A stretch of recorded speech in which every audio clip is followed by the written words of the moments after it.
Hello and welcome to the pilot episode of Anth, a podcast dedicated to using anthropology to analyze contemporary social issues. I am your host, Sarah Beth Becker. My pronouns are she, her, and I'm a grad student working towards a PhD in anthropology. My focus is cultural medical, and a lot of the topics I cover will naturally be related to that, though I do want to eventually have on some guests from other fields. My dissertation research is oriented around trans people and their access to healthcare. So, again, a lot of the stuff I talk about will be related to that. I'll get to the main part of this episode in just a second. Today, I'm going to be talking about gender affirming care models. But first, what is anthropology? Well, in the simplest possible terms, it's the study of people, the ways they think, what they believe in, the things they create, and the ways they interact with each other, just to name a few.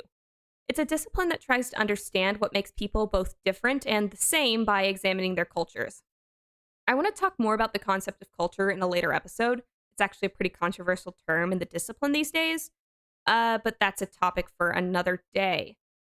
As for why I'm making this, well, one, this episode is part of a class project, but I also think anthropology is fascinating and has a lot of potential for use in talking about social issues these days and working towards resolving those issues. So I wanted to make it more accessible to people who aren't getting a PhD. I read the theory so you don't have to. With that out of the way, enjoy the show. Let me set the stage. According to the website Trans Legislation Tracker, there have been 494 anti-trans bills introduced in 47 state legislatures in 2023 alone, as of April 14th. These bills range from making it a crime to be trans in public, through criminalizing drag, to preventing children and young adults from receiving gender-affirming care, to even trying to forcibly detransition adults as old as 26. The number and severity of these bills is expected to only increase as the 2024 election season gets closer, with trans rights, or more accurately, the deprivation of trans rights, shaping up to be a cornerstone of the Republican platform. While that platform is definitely founded on hate, these Republicans present their anti-trans bills as protecting public morality, arguing that gender-affirming healthcare isn't medicine, it's mutilation. This is despite, of course, prominent medical organizations like the American Medical Association and the American Academy of Pediatrics being publicly and overwhelmingly pro-gender-affirming care. It would be a mistake to take Republican arguments seriously here. They're not arguing in good faith. However, there is a chance that someone who doesn't know much about gender-affirming care might believe them. So, I think it's important to advance an argument in favor of gender-affirming care, one that considers morality as a key reason why it's good healthcare. To do this, I will be drawing on the field of moral anthropology, also called the anthropology of the good. Anthropologist Joel Robbins defined moral anthropology as the construction of notions of the good, the attempt to put them into practice in social relations, and the elaboration of models of time and change that support hopes for success in such endeavors. Long definition, but the short of it all is that it's a field of study focused on the ways that people try to live good and meaningful lives in both normal life and less than ideal circumstances, like the government trying to make your existence illegal, for example. Moral anthropology is especially useful for understanding the importance of morality and ethics in health and healing, especially in a medical system like ours that values health as the ultimate good. The goal of this episode is to examine one form of gender-affirming care, the informed consent model. I've chosen it because I think it's the most promising one, both in terms of its ability to help trans people achieve their transition goals and its ethics, especially when compared to previous models.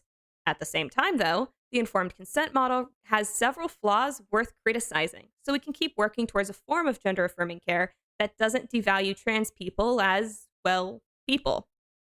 I, myself, am cis, but I have several hormone problems that require me to take medication, which is very similar to what trans women take, and that experience has colored my view on this subject a lot. More on that later.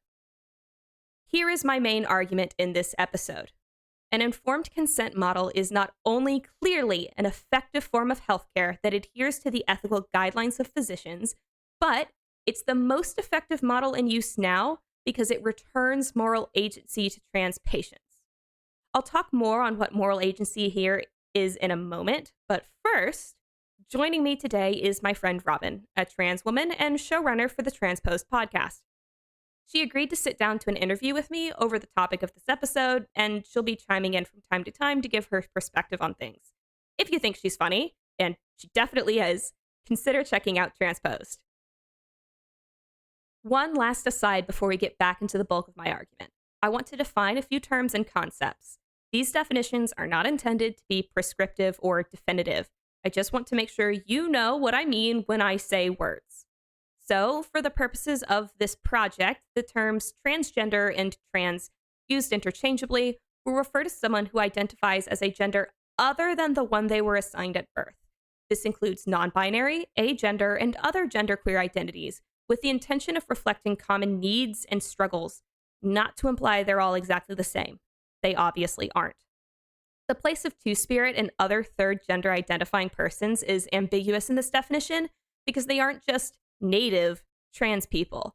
As an umbrella term, two-spirit refers to a large array of gender roles and sexualities expressed by Native Americans that were historically suppressed by Western colonizers and often lack recognition outside of Native communities today. To include them blindly under the label of transgender would do them a great disservice. So, with that in mind, I've chosen to include them in the term transgender here to reflect their shared experiences when seeking healthcare, especially because doctors often just treat them like they're trans. However, it's an inclusion with a very heavy asterisk. Moving on, gender-affirming healthcare or gender-affirming care refers to medical interventions intended to affirm a person's gender. I'll be saying the second one more often because it's easier to say, but this includes hormone replacement or supplement therapies, that's what I've been doing, gender-affirming sex modification surgeries, and more cosmetic surgeries like facial feminization surgery, just to name one. Finally, an informed consent model for gender-affirming care is, as the name suggests, a model that focuses on the patient's desires for and consent to care, rather than what doctors think should count when determining who's trans. The word rather here indicates a comparison, and yeah, the informed consent model is best understood when compared to another model of care. Spoiler alert, it's the gatekeeper model. Anyways, the best place to start this comparison is in terms of physician ethics. Well, physicians aren't making up their practice as they go along, or at least most of them don't. I hope. They usually base their practice on a combination of laws, regulations, and guidelines published by international organizations dedicated to determining the best practice for healthcare. One such organization is the World Professional Association for Transgender Health, WPATH, who publishes standards of care for giving gender-affirming care. WPATH recently published the 8th edition of the Standards of Care in late 2022, which updated a lot from the 7th edition. That was released in 2012, just to give you an idea of how long making one of these things takes. The 8th edition is more like an informed consent model, meaning that WPATH has moved away from what is often called the gatekeeper model of the 7th edition. The 7th edition is called a gatekeeper model because it emphasizes the need for a comprehensive psychiatric exam and makes patients meet a standard of lived gender experience. Trouble is, that standard is both subjective, that is not based on a scientific understanding of gender and its presentations, and difficult for trans people with low social support to achieve. Therapy can also be really expensive and also degrading if you're with a bad therapist. The fact that these are required before patients could receive a diagnosis of gender dysphoria and therefore access to care is a clear issue of health equity. It's also worth noting that the 7th edition doesn't completely remove patient agency. I don't want to create the impression that trans people had no say under the 7th edition. It's really more of a weakly paternalistic model. Paternalism, or the idea that someone else knows what's best for you and can and should make decisions on your behalf, is a long-standing tradition in medicine. The 7th edition is weakly paternalistic because even though physicians get the final say in who's eligible for care, the model tells them to be in dialogue with their patients, providing them with the information they need to make the medical decision that best fits their transition plan. It does, however, ultimately place the physician and psychiatrist as gatekeepers to care, a barrier to vault over so you can get to the respectful dialogue portion of transitioning. In the gatekeeper model, trans people are implied to be fundamentally unreliable narrators, whose claims are to be met first and foremost with suspicion, albeit well-intentioned suspicion. I suspect that trans people turned away under the gatekeeper model find those good intentions a cold comfort. All that aside, the 7th edition did not violate any ethical principles for physicians. In fact, it adhered quite well to a view of physicians as having a, quote, special assessorial role in decision-making, that weakly paternalistic approach I just mentioned. So why the switch to an informed consent model, where the primary requirement for accessing gender-affirming care is the patient's agreement, and the need for psychiatric evaluation is waived but still encouraged? There are 2 notable reasons, at least on the physician side of things. For one, the standards of care are intended to reflect the current state of the field. They consider advances in medicine and the result of studies. Robin put it more colorfully. I mean, it's just like anything else, like Warhammer. 8th edition was so much better than 7th edition. Nobody gives a shit. Just get the 7th edition crap out of here. 8th edition is a little better. I think it's a little better because we know more. So WPATH did not invent the informed consent model with the 8th edition any more than they invented the gatekeeper model. They just create evidence-based guidelines for practice based on what's already out there in the world. The switch, then, at least partially reflects advancements in trans care. It also reflects a different sort of physician-patient ethical relationship, one in which physicians are seen as experienced technicians responding to the needs of a client. According to Dr. Anastasia Thompson, this client-based relationship comes with the benefit of better adhering to what are called the 4 pillars of medical ethics, the principles of respect for autonomy, non-malfeasance, beneficence, and justice. Basically, respect patients' ability to make their own choices, do not do things that will hurt a patient, do things that will help patients, and do healthcare in a way that does not discriminate against people or create unreasonable barriers to care.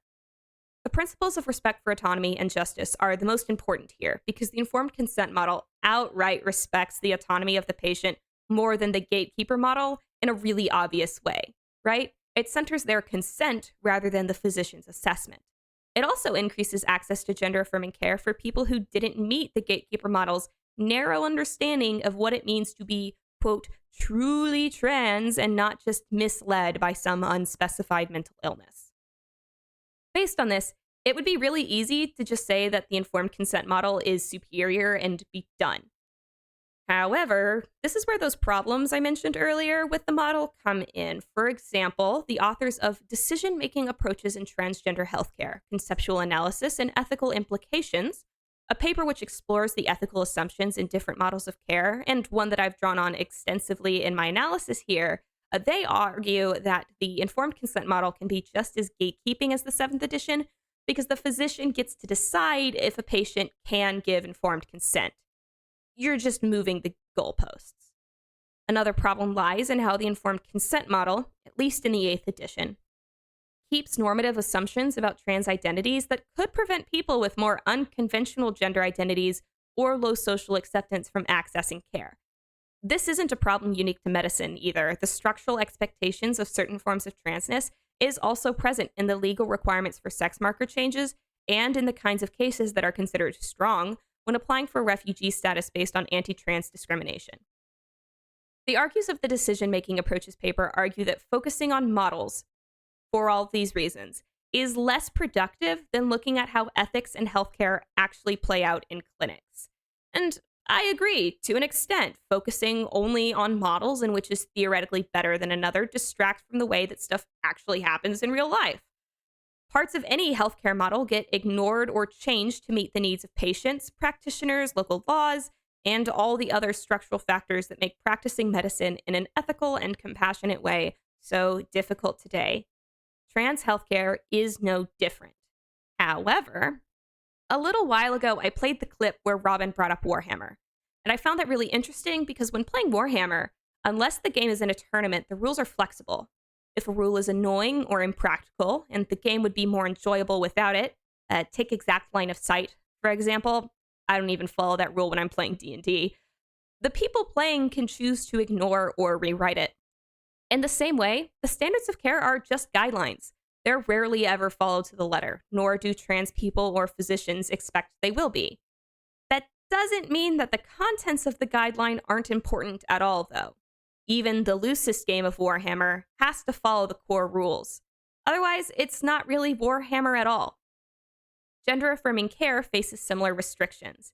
After all, if all the rules could be ignored to create an enjoyable game of Warhammer, Robin wouldn't have felt so strongly about moving from the 7th to the 8th edition. This is why I argue that the informed consent model is an improvement over prior gatekeeper models and is worth looking at in detail.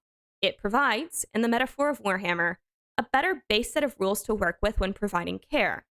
The reasons for its improvement, however, are hard to see from the perspective of the physician or some abstraction of the physician-patient relationship, weakly paternalistic versus client and technician. Instead, a focus on the patient and their experience in all its moral dimensions is important, and this is where I return to moral anthropology. I promise I didn't forget about it. As I stated earlier, moral anthropology offers a wealth of theories to understand the ways that people try to live good lives. A particularly useful one for understanding what an informed consent model offers patients is moral agency. Moral agency can be understood as, quote, having the wherewithal to aspire and the intentions and necessary resources to achieve what one considers to be a good life. This good life is not only a life that is good as in comfortable or fulfilling, but good as in moral. If we understand it to mean having the ability to pursue a good life, then it helps draw attention to the structural factors involved when people try to take control over their lives and form meaningful relationships with others. As a theoretical tool, moral agency is often deployed in the context of mental health studies. For example, it's been used to understand differences in outcome in cases of recovery from severe mental health breakdowns. It's also been used to show how the practice of ordinary ethics, the idea that everyday actions have important moral and ethical meanings for people, can be crucial for recovering from a highly stigmatized condition like a psychotic episode. I hope it goes without saying that I'm not trying to say that trans people are mentally ill or needing to recover from their transness by undergoing operations to make them functionally cis. I just think that this concept is useful for understanding why an informed consent model is an improvement for patients over the gatekeeper one, especially in terms of health equity. A brief aside about health equity. It's a complicated topic to discuss because of how hard it can be to pin down. It's kind of ambiguous. The World Health Organization defines health equity as the absence of unfair, avoidable, or remediable differences among groups of people, whether those groups are defined socially, economically, demographically, or geographically, or by other dimensions of inequality, sex, gender, ethnicity, disability, or sexual orientation, achieved when everyone can attain their full potential for health and well-being. So notice the emphasis on the absence of barriers to care. This is an important factor distinguishing health equity from health equality, the latter of which prioritizes giving everyone the same health care. Equality does not account for systematic and historical barriers to healthcare that might prevent someone from accessing treatment, even if they technically can. It's the difference, for example, of simply desegregating schools and creating programs designed to increase the quality of historically Black schools starved of resources by redlining and segregation policies. Equity is a discursive concept, which is just a fancy way of saying that it emerges only in the process of discourse, conversations about it, and actions for or against it. Speaking of equity in the abstract is hard because the stakes aren't clear. Who's to say whether any approach would increase health equity or cause new problems of inequality? So let's step away from the abstract and into the realm of the concrete. What do a middle-aged balding cis man getting a hair transplant, a young cis man with performance issues getting a testosterone prescription, a young cis woman getting a nose job, and a middle-aged cis woman getting Botox and a boob job have in common? If you said gender-affirming healthcare, then congrats, you win a prize. Yeah, many of these procedures are cosmetic, and yet they're covered by insurance in the right circumstances, usually in the case of medical need. What's considered medical need is a little ambiguous. In Brazil, for example, plastic surgeons champion an aesthetic healthcare that claims that aesthetic operations are healthcare because they improve people's mental health, citing links between looking good and positive health outcomes. In America, though, the situation is different, and cosmetic procedures have low to no coverage under insurance, though there is a very profitable private plastic surgery industry here for those who can afford it. Regardless, my point is that despite these cis people clearly receiving a form of gender-affirming healthcare, beauty standards are inseparable from gender norms after all, it's not called that for them. In fact, this cisgender-affirming care isn't called anything at all. It's unremarkable, excluding, of course, debates about the damage of plastic surgery when trying to meet unrealistic beauty standards, which isn't what I'm talking about here. A topic for another day, maybe. Me personally, my experience getting hormones, it absolutely was a form of gender-affirming care. I was getting bad acne, I was gaining weight, I was growing a beard, none of which are things that are expected normatively on a cis woman. And so I was able to get estrogen and spironolactone with very little trouble, just one doctor's appointment, one blood test, bam, I got them. It was so easy, they even got my diagnosis wrong, which is a separate problem entirely. But my point here is that cis people don't need to justify to a doctor that they're truly distressed and need medical intervention or else their health will get worse. Maybe in Brazil to have the operation covered by insurance they do, but not here in America where it's already a pay-your-way situation. No, the ways in which they use medicine to build their bodies according to self-image are almost invisible by how commonplace such things are, at least compared to trans people. Robin talked about this too. Cisgendered women who need estrogen for menopause, or they need, a blocker because they produce too much testosterone, or a man who needs testosterone because he doesn't produce enough. They're not taken into consideration, and it's just like, oh, you need it? Here. No problem. No problem. Here we go. You can have, if a guy goes to the doctor and says, I need more testosterone, nobody blinks. Sure. Would you like chewables, or would you like to inject it directly into your eyeball? But if a trans masculine or trans man goes in and says, Doc, I want to start on testosterone, 9 times out of 10 they're going to go, oh, okay, let me think about it. Okay, here you go. But there are those ones that go, you're a woman. What do you need it for? You don't need it. You're fine. Get out of here. Go bake a roast or sew a dress. That does happen. And that's the thing. There's a lot more we could really get into about the differences between the healthcare for trans men and the healthcare for trans women. But I don't think there is an equality at all. Trans people are not unremarkable, are not invisible in the healthcare system. They're made hypervisible in the ways that they don't conform to societal expectations about sex and gender. Actually, when discussing gender confirmation surgery, Robin made an interesting slip of the tongue. Instead of confirming, she said conforming. It was an accident, like a Freudian slip, of course. Conforming is a surprisingly difficult word to say out loud over and over, like just there. I missaid it. I wanted to say confirming.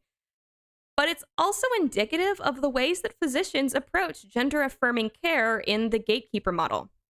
They're looking for conformation to their gendered standards.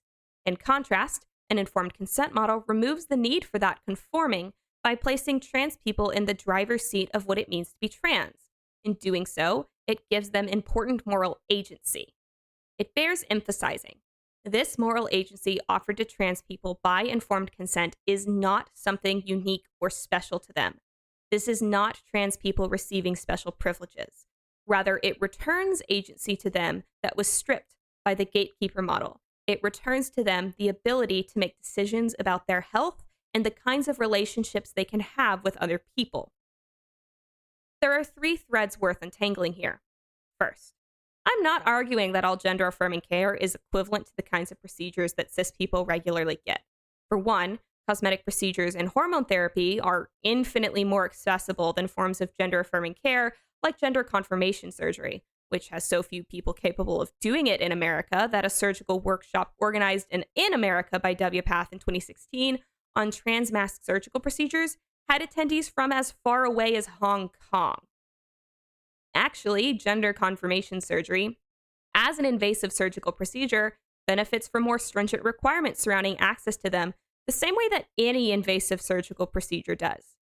Here's Robin on that issue.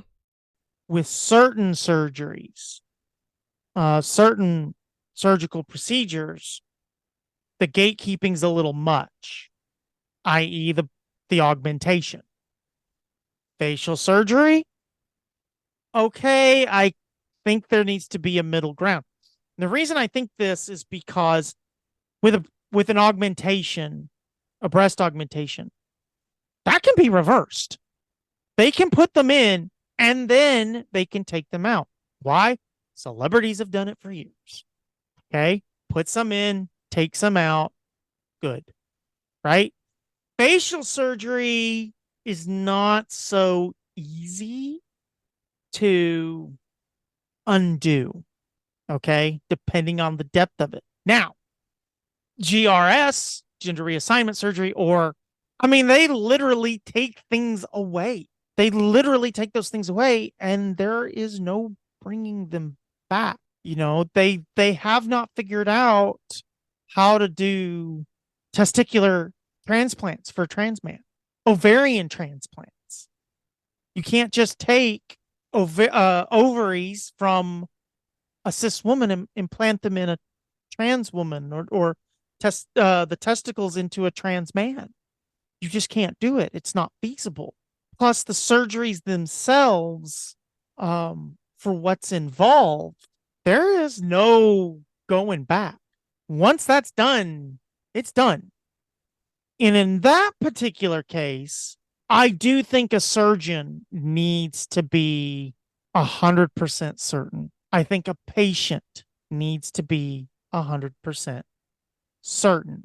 And I think there needs to be multiple, and most of the time there are multiple appointments. All that out of the way, the second thread here is why trans people access to gender-affirming care is treated so differently than cis people's. A large part of that is both personal and institutionalized transphobia, and that definitely shouldn't be ignored. However, equally important is the fact that physicians and clinical workers often just don't know about trans issues and what gender-affirming care might involve, leading to negative experiences for patients and, by extension, less access to healthcare. There is a fundamental failure in medical education on trans issues in America. A physician uneducated on trans issues might perceive a trans woman seeking breast augmentation not as a woman seeking the procedure, but instead see her as some uniquely pathologized individual whose every decision is worthy of scrutiny. Insecurity around recent legislation only makes this worse, meaning that even supportive physicians might be reluctant to administer gender-affirming care. Finally, the last thread has to do with gender itself. The problem with trans patients having to justify their existence to a physician, besides the fact that it's on its face degrading to have to explain to someone why you deserve to exist, is that gender is a concept. I mentioned earlier that equity was also an ambiguous concept. That phrase is a bit reductive, because concepts by their very nature are ambiguous, especially ones associated with morality. In her discussion of ordinary ethics, Veena Das explores how concepts cause problems when ethical structures are imposed on them without paying attention to how concepts are by their very nature unbounded, impossible to define in absolute terms. In other words, Das argues that concepts have inherently blurred edges, which is fine up till the point that concepts get involved in ethical debates. Well, physicians' authority over trans people in the gatekeeper model is an explicitly ethical one. They're supposedly safeguarding a patient from doing something that would harm them. The informed consent model has the same ethical stakes, but approaches them from a completely different angle. Following Das, I argue that part of the reason for that difference is due to the difference in the ways that the models approach gender itself. Gender as a concept is unbounded, nebulous in exactly the ways that the gatekeeper model thinks it's concrete. It's also moral, as shown by the way that deviations from what people think are its boundaries apparently gives carte blanche to weirdos on the internet to call you a groomer. The gatekeeper model assumes, for example, that there's a definition of woman that is both objective and perfect. Think Matt Walsh's most annoying question: what is a woman? But that's impossible. It's impossible to give a single definition of what a woman is, which is why in trans healthcare, gender has historically been based on white heterosexual norms, which, when codified, made transition impossible for anyone who did not conform to those often impossible standards. The problem persists today. Even for those who can conform, the process is both uniquely painful and humiliating. It's a verifiable circus act. Okay. We all understand what informed consent is. That is doing your research, knowing what it is. The doctors evaluate you and go, yeah, I think you understand, and this is the best route for you. Whereas the gatekeeping is, you want estrogen? Yeah, there are 4 giant hoops that are on fire and a motorcycle. You ride that motorcycle and jump through those without getting eaten by the magic tiger, and we'll give you your hormones. Oh, you don't know how to drive a motorcycle? Sorry for you. Okay. And it's either you have to have tons of documentation from your doctor. I mean, the gatekeeping aspect alone can be just enough to just crush a trans girl's spirit into powder. So I just claimed that it's impossible to give a complete definition to a concept, but I didn't explain why. I promise I didn't forget. Here is that explanation. Doss claims that moral concepts are only understandable when in their appropriate context. She provides an example, quote, "The concept of a chair might emerge only in relation to new body techniques of sitting, the valuation of the above and the below, sitting on the chair versus sitting on the floor, as in societies with masters and servants, and the whole apparatus for producing and selling of chairs." In other words, chairs are only understandable when viewed in their relationship to people, their bodies, and the social orders that produce them. What it means to sit in a chair correctly, or what the correct type of chair for any given purpose is, can only be understood in the context of all the ways that people can sit on chairs, all the possible options for chairs, and the historical patterns that made some of these seem more proper than others. Similarly, gender is only understandable when considering its relationship to those same factors. The fact that Doss uses a chair as her example is hilarious to me, given that asking online bigots to define what a chair is has been one of the most common and funniest transphobe owns in the past few years. Furthermore, in her seminal work, Bodies That Matter, Judith Butler argues that gender is a performance, in the sense that it's inscribed on the body and acted out through different power relationships.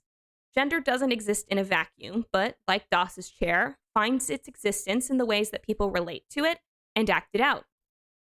She also demonstrates how sex is created through power and standardizing technologies, generating bodies that conform to sex and gender norms through the modification of physical and mental traits while enforcing certain habits. Take ballerinas, for example, whose muscles literally change shape permanently as they practice to create that distinctive ballerina build. Or learning to walk in heels, something which creates that distinctive female gait that evolutionary psychologists love to speculate because women are gatherers or something. Not sure how swaying my hips lets me pick up more fruit, but okay. My point is, our bodies and habits don't leap into existence fully formed, coded in our DNA. They're created over time through interactions with the people and the structures around us. The examples I gave here are a bit extreme, sure, but that's because this process is kind of invisible most of the time. It's invisible because it's considered the default, which is one reason why cisgender affirming care is often unremarkable. The ways they build their body, build their sex, are expected. The default. I bring this up because a gatekeeper model will never be able to capture the nuance of all these relationships precisely because it privileges the physician's perspective above all else. It turns gender into a checklist, a pass-fail. An informed consent model, in comparison, is much less restrictive. It recognizes the variation in lived experiences of gender and the inability of any one set of standards to determine if a person is truly trans. In returning moral agency to trans patients, an informed consent model gets closer than any other model to recognizing and respecting the ambiguity central to gender in a way that empowers rather than depowers patients. All right, I don't want to create the impression here at the end that informed consent models are perfect. The 8th edition, for example, still has significant problems with its standards for access to procedures like hormone replacement therapy. Nor do I want to create the impression that all trans people desire gender affirming care. Medical transitioning is not necessary for someone to be trans, but it should be accessible to anyone who wants it. Informed consent models also pose what some consider a risk of going too far and not requiring enough scrutiny from the physician. As Robin explained during our interview, one benefit of the gatekeeper model is the protection it gives physicians. Its stringent requirements shield them from accusation of not doing their due diligence with patients. This is definitely important, because if physicians are banned completely from practicing or don't think they can do it safely, more trans people will be pushed into managing their transition themselves. On the other hand, the gatekeeper model's tendency to turn away non-conforming trans people also pushes them into self-managing transitions when they would otherwise like help from a professional. The DIY community is a topic for another day, but I hope that I've demonstrated how an informed consent model meets the important ethical guidelines that protect both physicians and patients in a way that's more respectful and equitable to everyone involved. I hope I've also shown how considerations of moral agency, a person's ability to make their own choices about their body and relationships, is crucial for effective healthcare and is an important reason why an informed consent model is just plain better than the gatekeeper one as it exists right now. It's not a cure-all, and sustained work will be needed to continue improving gender-affirming care for trans patients, even if an informed consent model is universally adopted by physicians. It is, however, a start. Hey, thanks for joining me for this pilot episode of Anth It Up. Today we talked about issues of health equity and connected them to the informed consent model of gender-affirming healthcare. We use theories from moral anthropology to understand these issues, including moral agency and the idea of concepts as being unbounded and inherently moral. I plan to continue the series in the future, the first set of episodes focusing on one or two anthropological theories that I think are useful for understanding the issues surrounding trans people today, not just gender-affirming healthcare. I think some of the things I want to tackle next are medicalization, economic anthropology, and cross-cultural gender variance. As I said earlier, my dissertation research is focused on how trans people manage their transitions when they don't have good access to formal medical care. So a lot of these episodes will end up relating to that in some way, but I would also like to do some episodes connecting anthropology to other contemporary issues and would love suggestions. If you like today's episode, feel free to drop a like or a follow. All of the sources that I use can be found at the link in the description, and if you want to chat or be interviewed for an episode, I'm on Twitter, for now, at S+B². Feel free to reach out. That's it for me. I'll see y'all in the next episode, whenever I have time to put that together. Be kind to each other, and remember to Anth It Up.